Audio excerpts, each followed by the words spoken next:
En el pasaje que acabamos de leer, nuestro Señor Jesucristo compara el reino de Dios a un gran banquete. La pregunta con la que quiero comenzar este mensaje para cada uno de nosotros es: si hoy se llevara a cabo ese gran banquete en el que estarán Abraham, Isaac, Jacob y todos los profetas, ¿estarías tú incluido? ¿Estarías tú sentado a la mesa con todos y cada uno de los personajes del Antiguo Testamento que pusieron su confianza en el Mesías venidero? Y si tú respondes que sí, déjame preguntarte también, ¿cómo estás seguro de ello? ¿Qué es lo que te hace tener esa certeza? Son preguntas importantes para considerar el día de hoy, cada uno de los que estamos aquí congregados. Este texto, el texto que acabamos de leer, incluye una vez más uno de esos muchos dichos fuertes de nuestro Señor Jesucristo.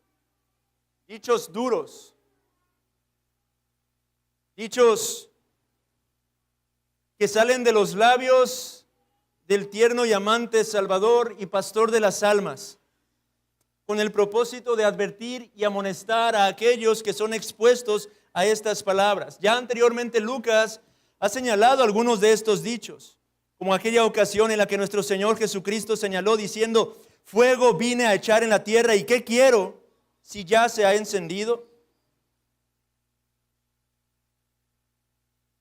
Dichos de este tipo son los que causan a veces conmoción en nuestras conciencias, en nuestros corazones.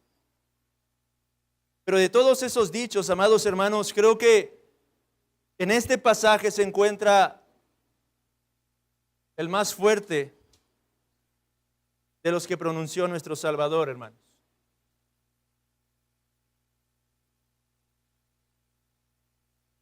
Una solemne amonestación, una seria instrucción es la que nos proporcionan estas palabras del Señor.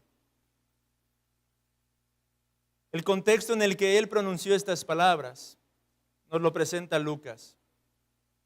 Versículo 22 dice: pasaba Jesús por ciudades y aldeas enseñando y encaminándose a Jerusalén. ¿Cuál es el contexto de este pasaje de las Sagradas Escrituras? En el capítulo 9, Lucas señala en el versículo número 51 que nuestro Señor Jesucristo en este punto de su ministerio se encuentra dirigiéndose rumbo a Jerusalén. En aquella ocasión se nos señala, se hace alusión al hecho de que Jesucristo endurece su rostro como si fuese un perdonal, haciendo referencia a uno de los salmos para disponerse a acudir a su propio sacrificio. Este es el contexto. Jesucristo está encaminándose hacia su propio Calvario, hacia la propia cruz.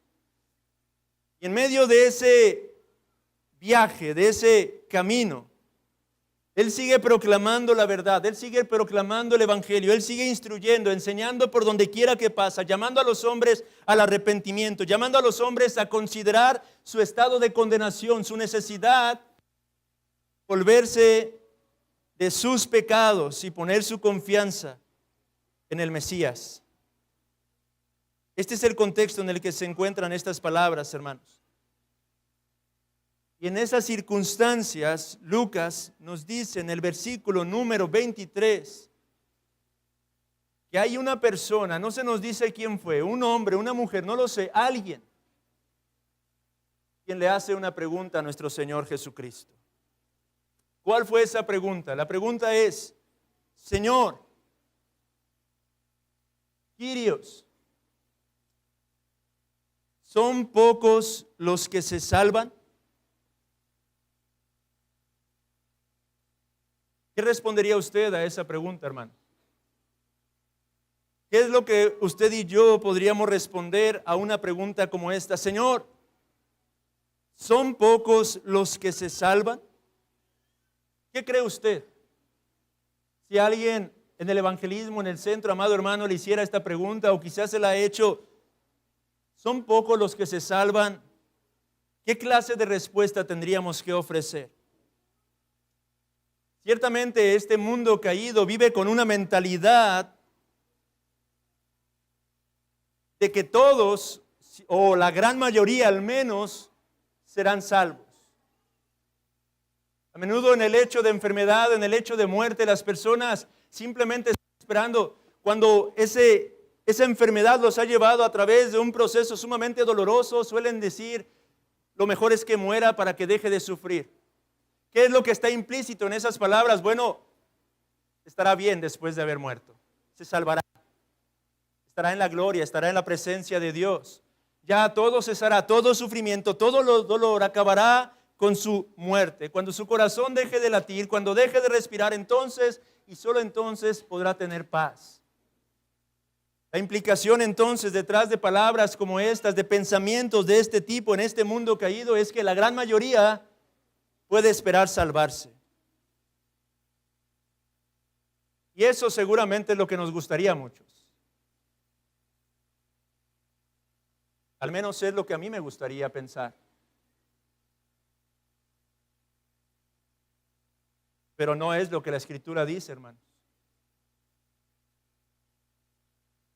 Aparentemente no es lo que la Escritura dice. En un texto paralelo, en el Sermón del Monte, nuestro Señor Jesucristo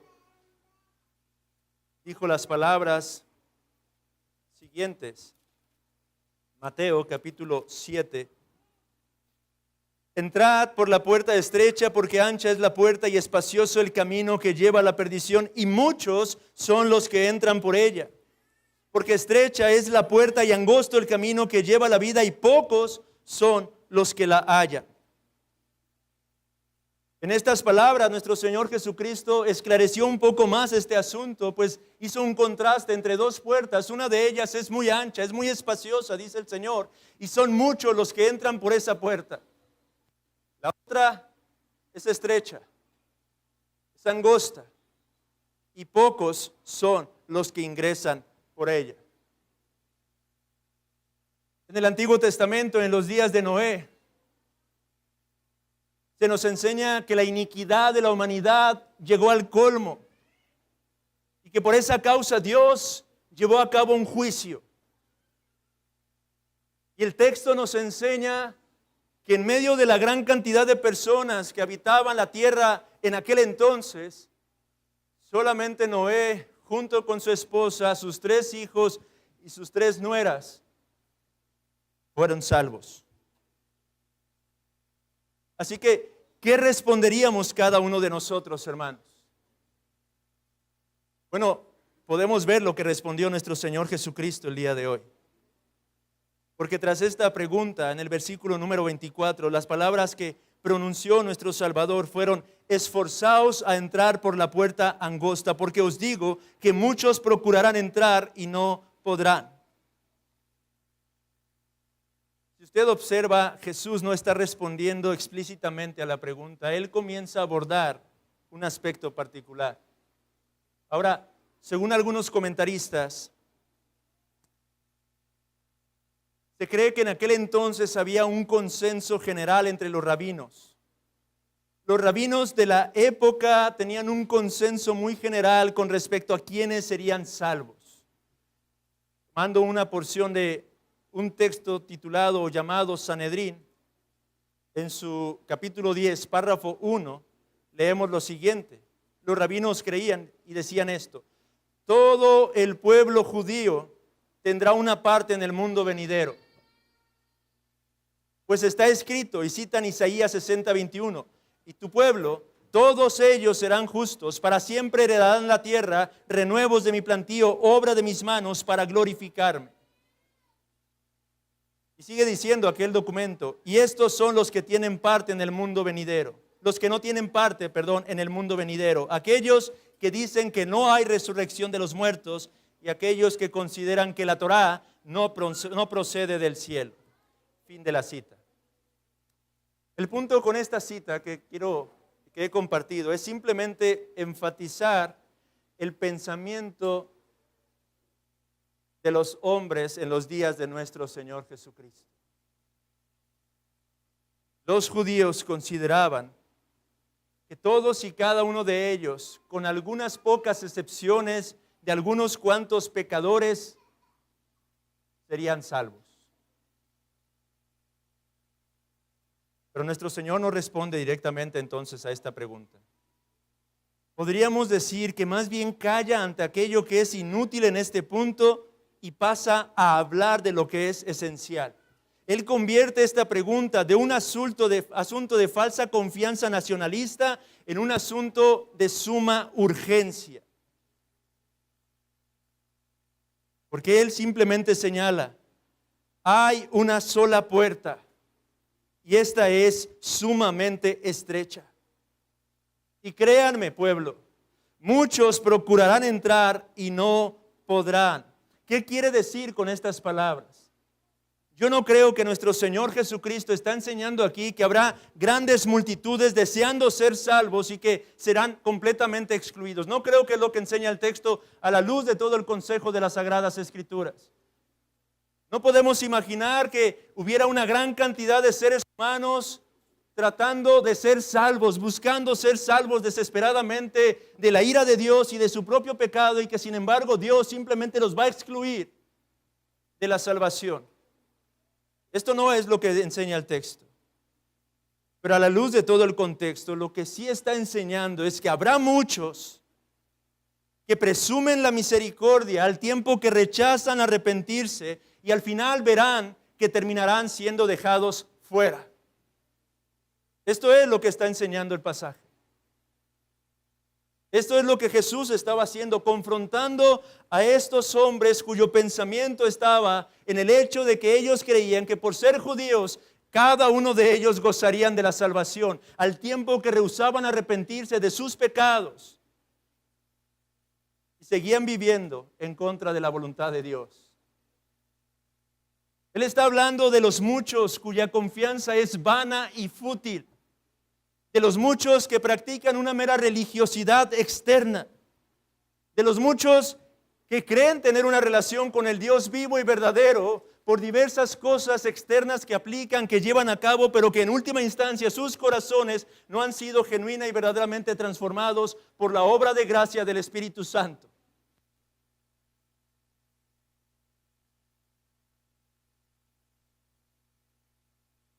Jesús está diciendo que hay una sola puerta, que es estrecha,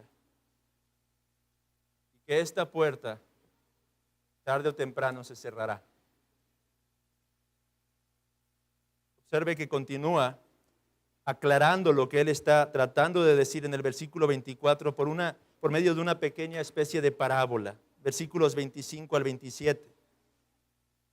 Después que el padre de familia se haya levantado y cerrado la puerta, y estando fuera empecéis a llamar a la puerta diciendo, Señor, Señor, ábrenos. Él respondiendo os dirá, no sé de dónde sois.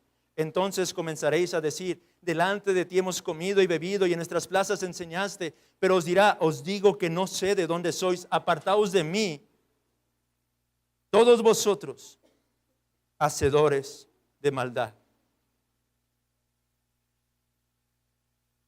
Jesús habla de un padre de familia.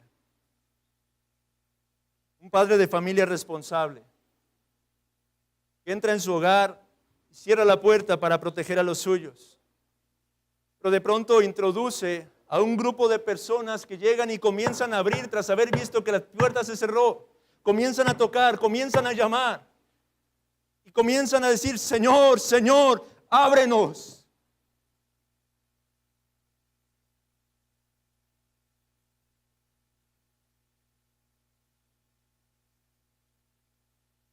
Pero escucharán esta voz. ¿Quiénes son ustedes?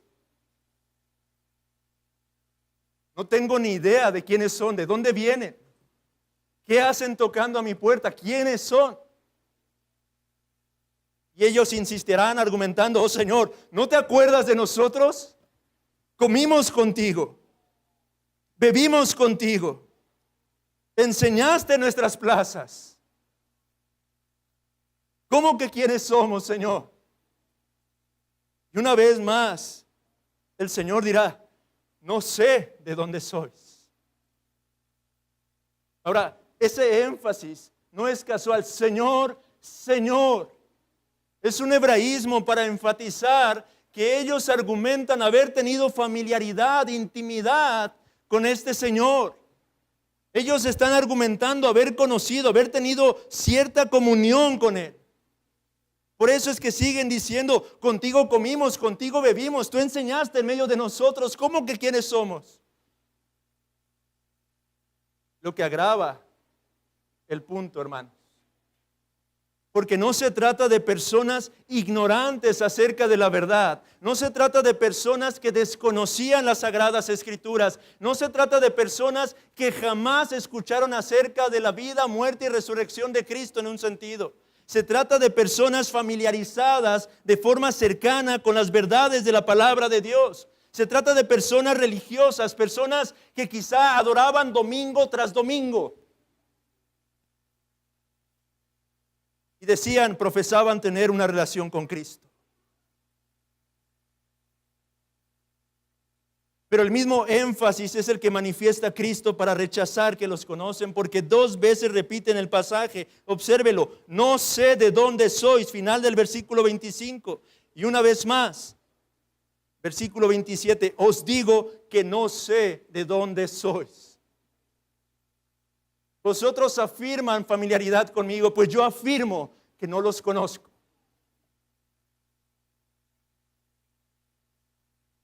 Y al final los llama hacedores de maldad. Apartaos de mí. El griego puede traducirse como trabajadores, obreros, obradores de maldad, unos que activamente, día tras día, vivían en la impiedad, en la iniquidad, en el pecado. No había arrepentimiento genuino. Eran practicantes de la iniquidad. No había un corazón regenerado. No había una transformación de vida. Había una mera apariencia de piedad, pero al mismo tiempo negaban la eficacia de la misma. Ahora, no es que Jesús no supiera quiénes son. Él es omnisciente, Dios es omnisciente, lo conoce absolutamente todo, pero aquí lo que está insinuando es que Él nunca tuvo comunión íntima con ellos. Sí, quizá oraban, sí, quizá leían las Escrituras, sí, quizá cantaban, sí, quizá eran miembros de una iglesia local, pero dice Cristo, yo nunca los conocí. Nunca tuve intimidad con vosotros. Nunca hubo una verdadera relación, porque ustedes jamás abandonaron sus pecados. La pregunta necesaria que surge de esto es, ¿habrá alguno así entre nosotros el día de hoy? ¿Habrá alguno de los que estamos aquí sentados, reunidos, congregados, bajo este lugar, bajo este edificio, que se encuentra en una condición como esta? ¿Habrá algunos cuya confianza es completamente vana, que dicen y creen tener una relación con Dios, con Cristo, pero que en realidad no existe ninguna?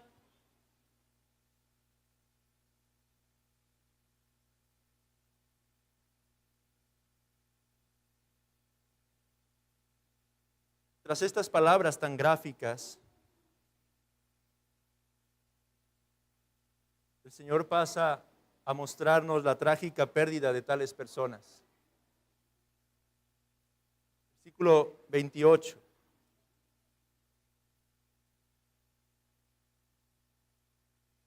Allí será el llanto y el crujir de dientes cuando veáis a Abraham, a Isaac, a Jacob y a todos los profetas en el reino de Dios, y vosotros estéis excluidos.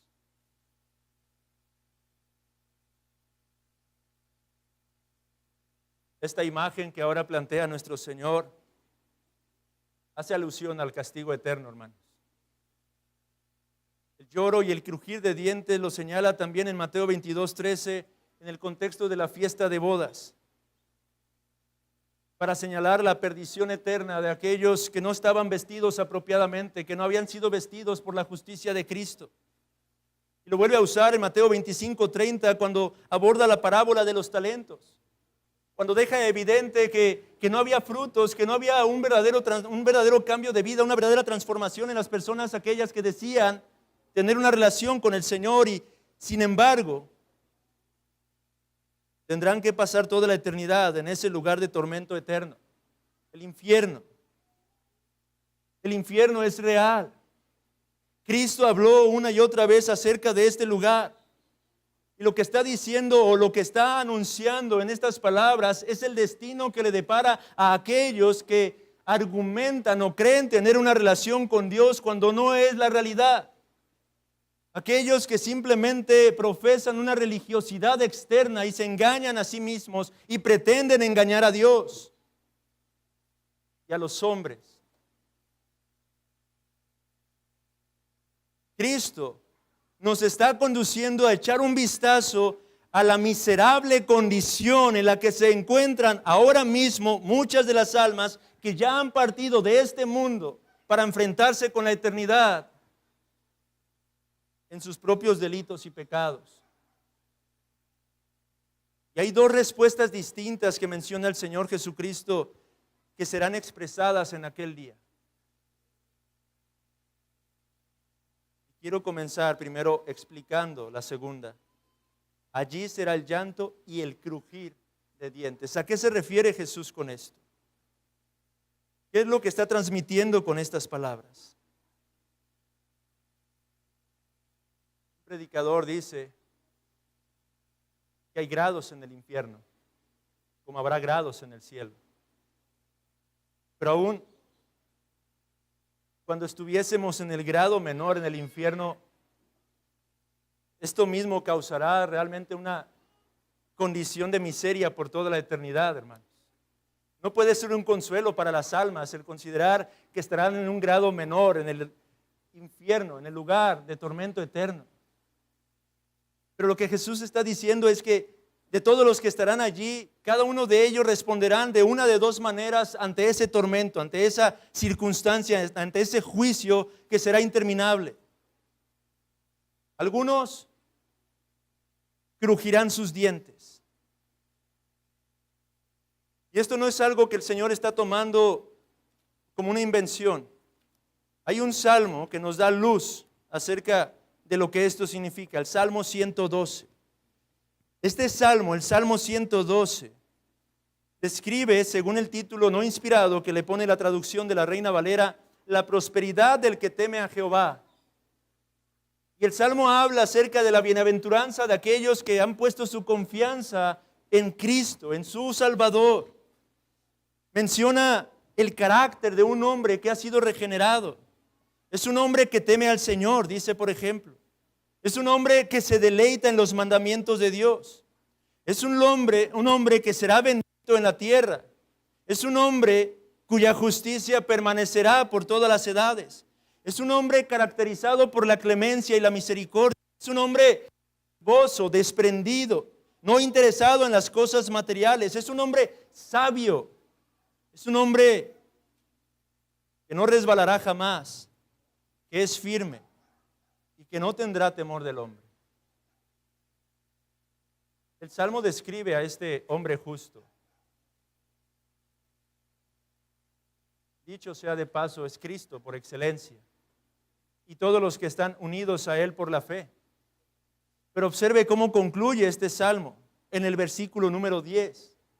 Lo verá el impío y se irritará, crujirá los dientes y se consumirá. El deseo de los impíos perecerá. Lo que el Salmo nos está enseñando, que en contraste con los justos, los impíos al contemplar la bienaventuranza se enfurecerán, arderán de ira y crujirán sus dientes.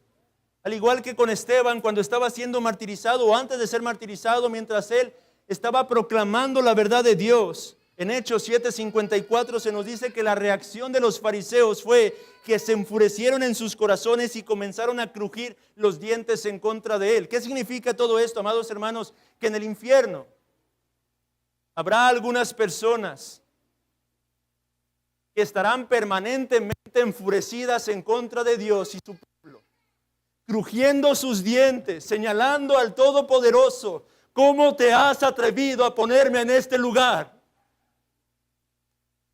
Eso no es justo. Una ira permanente que brotará y brotará y brotará de sus entrañas y que jamás consumirá.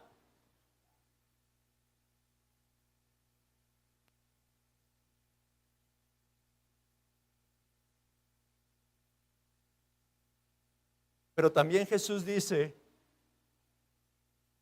que en el infierno será el lugar no solo del crujir de dientes, sino también del llanto.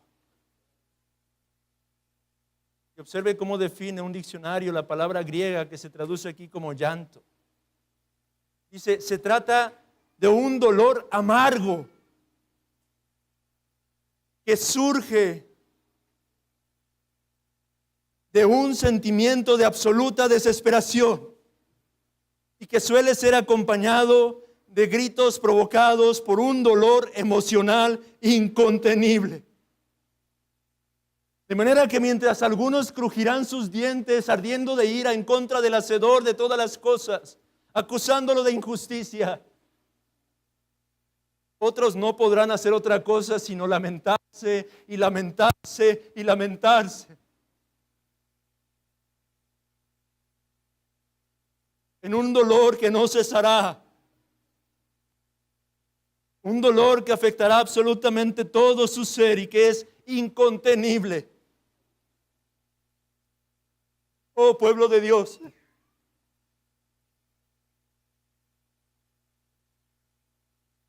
Quiera el Espíritu Santo hoy hacernos conscientes de la realidad de un infierno. Hacernos conscientes de la miseria que le depara a las almas que parten de este mundo sin haber puesto su confianza en Cristo. Quiere hacernos conscientes, amados hermanos, de que ustedes y yo somos llamados a ser instrumentos en las manos de un Dios que es poderoso para proclamar que hay esperanza, que hay salvación. Y no solamente para proclamar estas cosas, pero para orar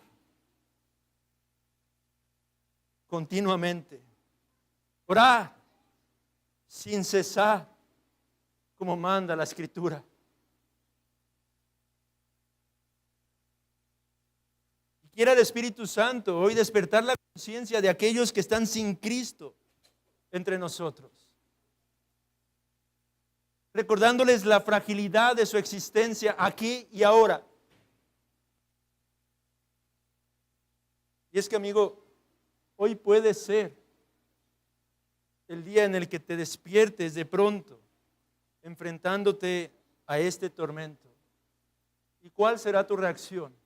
¿Serás uno que crujirá tus dientes en contra del Señor? ¿O serás de los que simplemente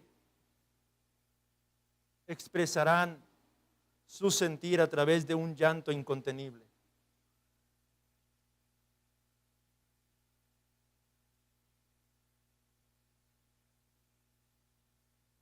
Hay un momento en el que la puerta se cerrará, amigo. Y esto es lo que Cristo está diciendo. Pero al mismo tiempo el Señor quiere dar esperanza porque esa puerta sigue abierta. Y vea el giro dramático que toma este pasaje en los versículos 29 y 30. Cristo continúa diciendo, porque vendrán del oriente y del occidente, del norte y del sur, y se sentarán a la mesa en el reino de Dios. Y aquí hay postreros que serán primeros y primeros que serán postreros. Ahora Jesús está enseñándonos, pero hay esperanza. He aquí que habrá gentes de todo lugar de la faz de esta tierra, no solamente judíos, pero del norte, del sur, del oriente, del occidente, vendrán de todas partes. Y ellos son quienes se sentarán a la mesa en el reino de Dios.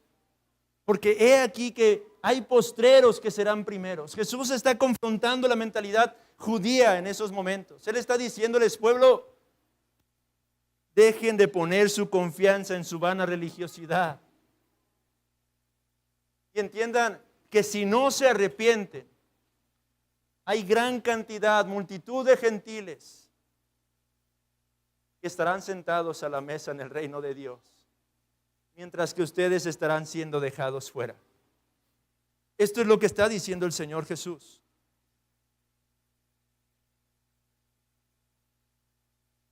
De manera que a la pregunta, ¿son pocos los que se salvan? Podríamos parafrasearlo de otra manera. Jesús no se tomó la molestia de responder explícitamente a esa pregunta. Él, digámoslo así, está diciendo, La pregunta correcta no es si son pocos los que se salvan. La pregunta correcta es, ¿he sido yo salvo ya? Esa es la pregunta correcta. Eso es lo que realmente importa en estos momentos. No quieras saber si serán muchos o pocos los que van a entrar en la salvación. La pregunta es, ocúpate, ¿tú eres uno que se sentará a la mesa del reino de Dios? ¿Tú has sido ya salvado? ¿Tú ya has entrado por esa puerta estrecha? ¿Tienes la certeza de que en Cristo Jesús ya has sido perdonado verdaderamente de tus pecados? Eso es lo que verdaderamente importa. Es lo que está diciendo en otras palabras nuestro Señor Jesucristo. Deja de especular. No entremos en un debate teológico. Estás a punto de perecer, amigo. El infierno está listo. Hay dos puertas, una ancha y espaciosa y una angosta.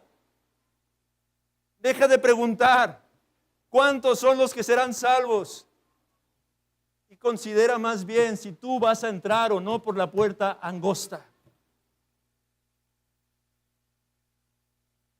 Esto es lo que está diciendo nuestro Señor en otras palabras. Ahora, ¿cómo se entra por esa puerta? ¿Qué nos enseña el texto al respecto?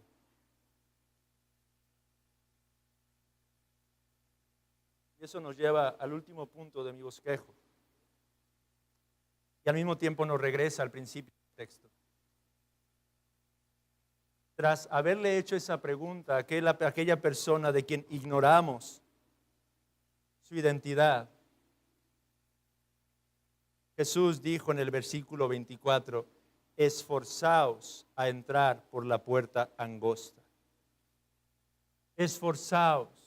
¿Y qué quiere decir cuando Él dice esforzaos? Alguno dirá que es por obras, que tenemos que hacer muchos trabajos para poder entrar en el reino de Dios. Pero eso no es lo que significa. La palabra esforzaos en el griego es realmente interesante.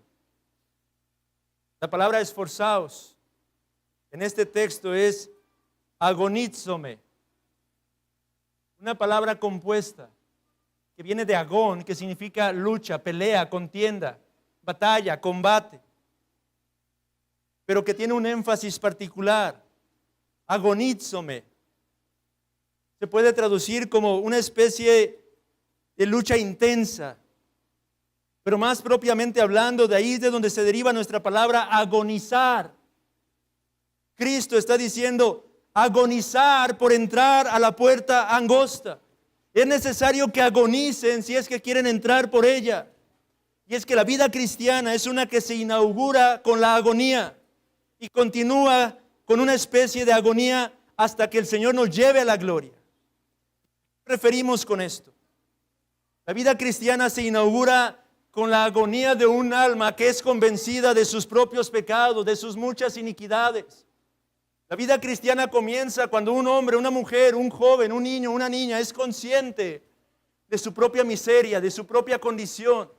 Es consciente de cuánto ha ofendido al Dios santo, santo, santo. Cuando es consciente de este lugar donde será el lloro y el crujir de dientes. Cuando es consciente de su absoluta indignidad ante la presencia del Creador.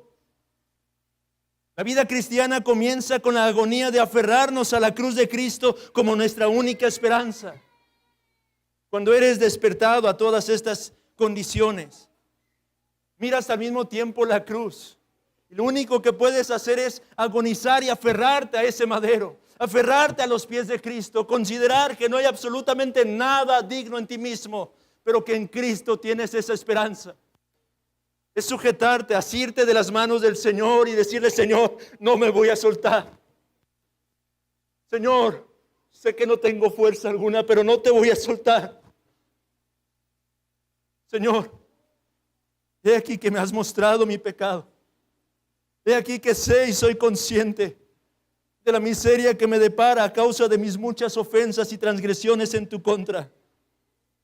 Pero heme aquí, Señor.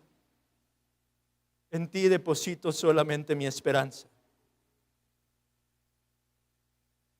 Así es como comienza la vida cristiana. ¿Ha usted agonizado en su alma ya? ¿Ha usted realmente agonizado experimentando la amargura del pecado en su propio corazón? ¿Ha usted agonizado aferrándose a la cruz de Cristo, entendiendo que no tiene absolutamente nada más en este mundo? La vida cristiana no solamente comienza en agonía, pero continúa en una santa agonía, hermanos. ¿Qué queremos decir con esto? El apóstol Pablo usa el mismo término griego una y otra vez en sus epístolas. Y cada vez que los usa para describir algún aspecto de la vida cristiana. Por ejemplo, 1 Corintios 9, 25 al 27. 1 Corintios 9, 25 al 27 dice: todo aquel que lucha de todo se abstiene. Ellos a la verdad para recibir una corona corruptible, pero nosotros una incorruptible. Así que yo de esta manera corro, no como a la aventura. De esta manera peleo, no como quien golpea el aire, sino que golpeo mi cuerpo y lo pongo en servidumbre, no sea que habiendo sido heraldo para otros, yo mismo venga a ser eliminado. 2 veces se usa la palabra griega en este pasaje. Todo aquel que lucha, agoniza, de todo se abstiene, dice. Así que de esta manera, yo de esta manera corro, no como la aventura, de esta manera agonizo, peleo, no como quien golpea al aire. ¿Qué quiere decir esto? Bueno, que la vida cristiana, nuestra santificación, involucra una santa agonía. Es lo que está diciendo el apóstol Pablo. La pregunta es, ¿está usted agonizando día tras día en su santificación? ¿Está usted enfrentando esta lucha constante, no contra su prójimo, hermano, pero contra su propio corazón? ¿Contra las iniquidades que brotan de este? Un comentarista señala acerca del texto que acabamos de leer: en el campo deportivo el atleta somete su cuerpo y mente a una lucha severa. El competidor tiene que lograr un dominio propio completo para ganar. Pablo añade las palabras en todo respecto, la que nos trae imágenes de largas sesiones de entrenamiento, ejercicios agotadores, dieta adecuada y suficiente descanso. El atleta mantiene mente y cuerpo centrados en una meta: ganar el premio. La vida cristiana, amados hermanos, consiste en una agonía santa, en la búsqueda de nuestra santificación, mortificando nuestro pecado, con la mirada puesta en el supremo premio, que es la gloria en Cristo Jesús.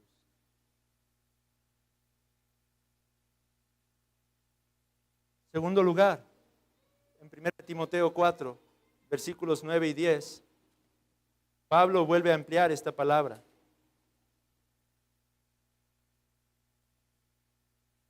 Palabra fiel es esta, dice, y digna de ser recibida por todos, que por esto mismo trabajamos y sufrimos oprobios, agonizamos, porque esperamos en el Dios viviente, que es el Salvador de todos los hombres, mayormente de los que creen. ¿Qué nos enseña el apóstol Pablo una vez más aquí? Que la vida cristiana es una de agonía constante en la medida en que proclamamos el Evangelio. La proclamación del Evangelio implica una agonía espiritual continua, hermanos. Esto es lo que está enseñando el apóstol Pablo. Una vez más, un comentarista respecto a este pasaje dice: se esfuerzan, esto es, en la arena espiritual, ellos luchan contra las fuerzas de las tinieblas para sacar hombres de las tinieblas a la luz, sufren agonías. Por lo tanto, gustosamente llevan a cabo esta difícil tarea porque han puesto su esperanza no en ídolos que no pueden hacer ni cumplir promesas porque están muertos, sino en el Dios viviente. Oh, iglesia, el cristianismo, proclamar el Evangelio, no es algo cómodo. Requiere la agonía del alma, proclamando las realidades eternas, proclamando que hay un infierno, proclamando que hay un castigo que es eterno, proclamando, sin embargo, que hay un Dios y Salvador, proclamando que hay un juicio que ya se llevó a cabo. Pero cada que predicamos el Evangelio, no estamos hablando simplemente en un mundo terrenal, material, estamos en un ámbito espiritual. Hay huestes de maldad. Estamos en medio de una batalla, hermanos. Estamos en medio de una lucha que requiere que el cristiano entienda su rol, su papel. No somos salvados para vivir en comodidad aquí ahora. Somos salvados para agonizar, buscando nuestra santidad y avanzando el reino de Dios en medio de una batalla espiritual.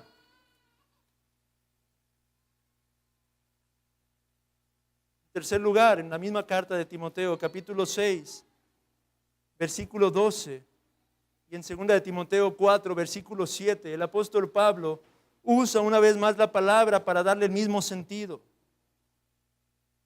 Pelea la buena batalla de la fe, le dice a Timoteo. Agoniza en la buena batalla de la fe. Es lo que le está diciendo a Timoteo. Y en 2 de Timoteo 4:7 él dice, yo he agonizado la buena batalla. Yo ya he peleado la buena batalla. ¿Qué implica esto, amados hermanos? Que la vida cristiana en su totalidad se lleva a cabo en medio de una piadosa agonía. Es lo que está diciendo el apóstol Pablo. Timoteo, sigue agonizando. Sigue haciendo ministerio en medio de la agonía. Sigue esforzándote. Sigue negándote a ti mismo, Timoteo. Y en el ocaso de su vida, él mismo dice, yo he agonizado en medio de esta vida. Me pregunto si vemos la vida cristiana desde esta perspectiva. Cuando a veces simplemente estamos ensimismados, molestos, amargados por causa de alguna falta de comodidad en nuestras vidas.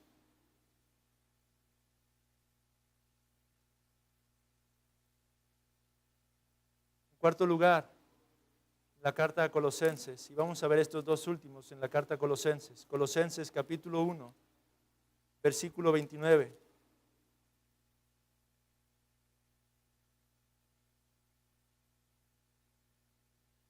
Y ahí el apóstol Pablo una vez más dice, para lo cual también trabajo luchando, agonizando, según la potencia de Él, la cual actúa poderosamente en mí. El contexto está hablando acerca de la labor misionera. Esta labor, la labor misionera de proclamar el evangelio y edificar a los santos, es llevada a cabo en medio de un esfuerzo agonizante que requiere del poder divino en nuestras propias vidas, hermano. Y finalmente, Colosenses 4, versículo 12. Dice el apóstol Pablo ahí ya en la conclusión de esta carta, os saluda Epafras, el cual es uno de vosotros, siervo de Cristo, siempre rogando encarecidamente por vosotros en sus oraciones para que estéis firmes, perfectos y completos en todo lo que Dios quiere. ¿En dónde se encuentra la palabra griega? ¿O cómo se tradujo la palabra griega? Cuando dice nuestra Reina Valera, rogando encarecidamente, lo que en realidad está diciendo es que Epafras era un cristiano que agonizaba en oración, intercediendo, implorando, no solo por los de su iglesia local, pero por otras iglesias aún. Un hombre que imploraba por la Odisea, por los de la Odisea, por los de Hierápolis, un hombre que perseveraba y insistía ante la presencia del Señor, clamando, suplicando, rogando, intercediendo. Amado hermano, ¿es tu vida de oración caracterizada por esta clase de agonía? ¿Estás agonizando en oración por los tuyos? ¿Estás agonizando en oración por tu esposo inconverso, por tu esposa inconversa, por tus hijos inconversos, por tus amados hermanos en Cristo, para que Dios siga afirmándolos en la fe, fortaleciéndolos, madurándolos, perfeccionándolos en conformidad al carácter de Cristo?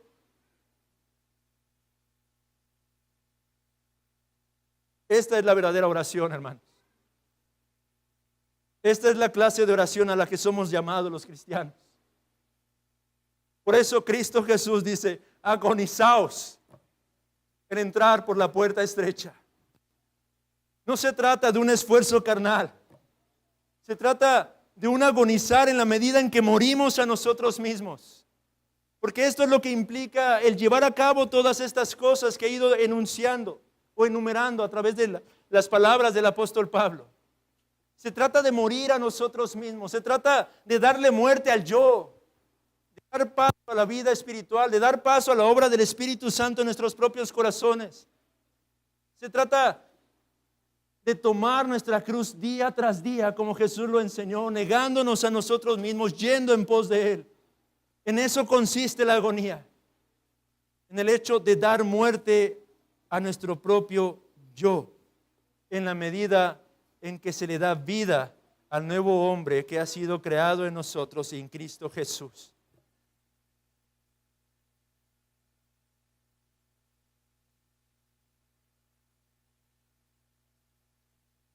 ¿Es tu cristianismo caracterizado por una agonía constante en estas áreas?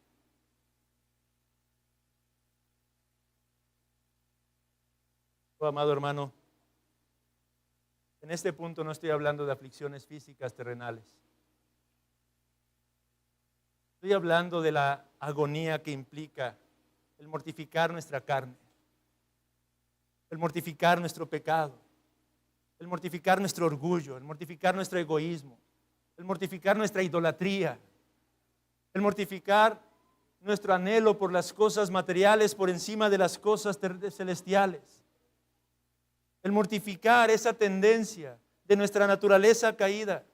Es ahí donde está la verdadera agonía, hermanos. Es cierto que multitudes de amados hermanos sufren aflicciones de diversos tipos, pero particularmente en este texto creo que la implicación y la aplicación tiene que ver con el morir a cada uno de nosotros mismos. ¿Estás viviendo esta vida cristiana caracterizada por la agonía en tus relaciones con tu prójimo, con tus hermanos, con tu esposa, con tu esposo, con tus hijos? ¿Estás muriendo a ti mismo? Y está haciendo el carácter de Cristo formado en ti y cada vez más evidente en ti. Esforzaos a entrar por la puerta estrecha. Consideremos, amados hermanos, que tras esta leve tribulación momentánea cesaremos de trabajar y seremos conducidos a sentarnos a la mesa de la comunión con nuestro Dios. Sí, hay un costo de este lado de la eternidad, pero merece la pena, amado hermano. Merece la pena agonizar en medio de la vida cristiana con esta clase de agonía santa. Y es que la mesa de la que habla nuestro Señor Jesucristo señala al disfrute de los placeres de estar en su presencia con nuestras almas siendo absoluta, completamente saciadas, en una comunión perfecta con la persona de nuestro Salvador y con todos los otros santos, en ese banquete que jamás cesará, en esa comunión con Abraham, con Isaac, con Jacob, con todos y cada uno de los profetas, o con aún el más pequeño de los santos, hermanos. Pon en tu mente y en tu corazón esta imagen para que sea de aliento en medio de la agonía santa a la que nos llama el Señor a través de su palabra. Y déjame hablar a aquel que puede estar engañado en su corazón, aquel cuya religión es externa. La puerta estrecha de la que habla Jesús en este pasaje está abierta, pero estará abierta por tiempo limitado. Y sabe una cosa el día de hoy, no habrá una segunda oportunidad para arrepentirte tras tu muerte. No habrá una segunda oportunidad para confiar en Cristo en el juicio final. En el infierno no habrá más predicación del Evangelio, no habrá más buenas nuevas. Allí será tarde para creer, allí será tarde para volverte de tus pecados, tarde para entrar en la vida eterna. Así que considera el día de hoy que el día para tu salvación es este. No mañana, no pasado, no en una semana, no en un mes, este.